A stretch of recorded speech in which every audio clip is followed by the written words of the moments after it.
In February of 2019, I was sitting in a small office in downtown Osaka at a table with only 4 other missionary teammates.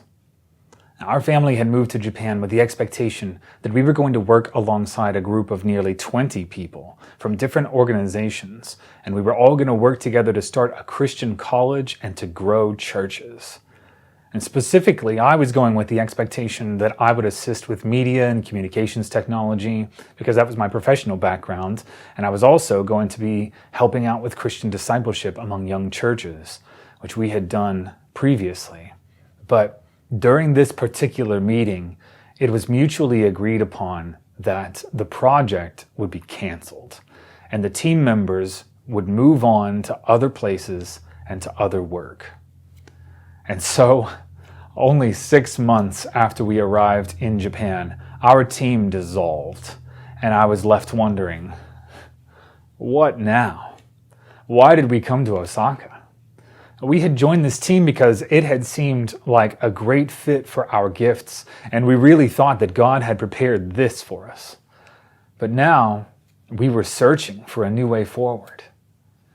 Later that same month, February 2019, I got to meet one-on-one with Jay Greer and then Yuma Tarui. They were staff members with Mustard Seed Christian Church in Osaka.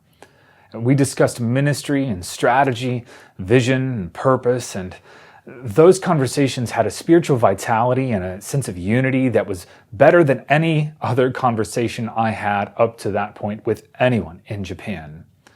And from that point onward, I started making plans to work with Mustard Seed. Cut forward 1 year. COVID hits. It's March 2020. And our church has to face the reality that our gatherings have been fundamentally altered. And suddenly we weren't able to have Sunday morning worship in the same way. We weren't able to have our weekly evangelistic events. We weren't able to have our small groups. You see, when the Japanese government advised people not to leave their homes unless it was absolutely necessary, then most Japanese people did exactly that. They stayed home, and they stayed home from church. And so we had to figure out how to maintain fellowship and community when face-to-face gatherings were hindered.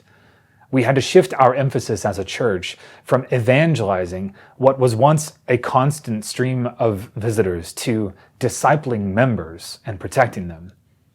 And it just so happened that God had brought me to Japan with the expectation that I was going to be involved with media and communications technology and Christian discipleship. God had put me in the right place at the right time. It was a Thursday night in the early days of the pandemic. And I opened up the Zoom app on my phone, just like many people were doing in those days. And I was going to join our first online small group book study with our church. And something happened that I didn't anticipate when we started making our meetings available online. People that we had never met before, who had never visited our church before, they started attending our online meetings. And one of those was a couple named Young Ho and Eileen. And they found out about our online meetings, and that eventually led them to become members at our church. During the COVID season, they attended all our online meetings, and then when we were able to reopen, they continued to attend just about every worship service and every small group meeting that we held at our house on Friday nights. They became maybe our most dependable attendees. And over time, I learned that they had been professing Christians for many years, and they had even been attending another church for close to 20 years. Sadly, however, that previous church did not have healthy leadership, and so Young Ho and Eileen made the difficult decision to leave that congregation, which then led them to us. And for nearly 2 years, I got to participate in Bible-saturated discussions with them about twice a week.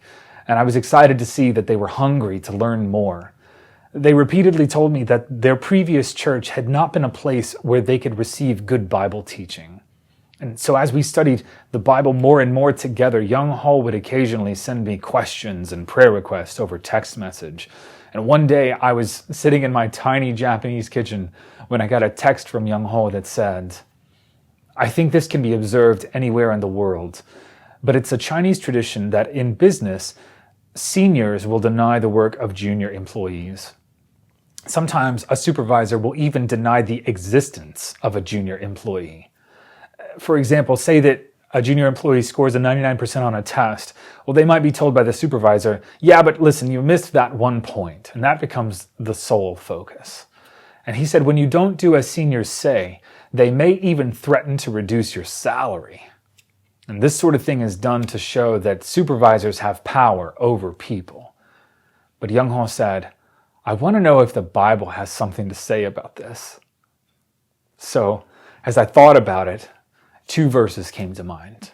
The first was Matthew 20, verses 25 to 28, where Jesus says, Jesus called them together and said, you know that the rulers of the Gentiles lord it over them, and their high officials exercise authority over them. Not so with you. Instead, whoever wants to be great among you must be your servant, and whoever wants to be first must be your slave, just as the Son of Man did not come to be served, but to serve, and to give his life as a ransom for many. I also thought about Romans 15, verse 1 through 3, which says, we who are strong ought to bear with the failings of the weak and not to please ourselves. Each one of us should please our neighbors for their good, to build them up. For even Christ did not please himself, but as it is written, the insults of those who insult you have fallen on me. After a day or so, Young Ho replied with the following message. Thank you very much for choosing those 2 Bible passages for me earlier. When I was reading them over a few times, for the first time, I felt like the Bible was talking to me. I've never felt that way before. I think I've always acted like a third-party observer. I've been reading the Bible like a textbook. Thank you very much for opening my eyes that had been closed unconsciously for all these years.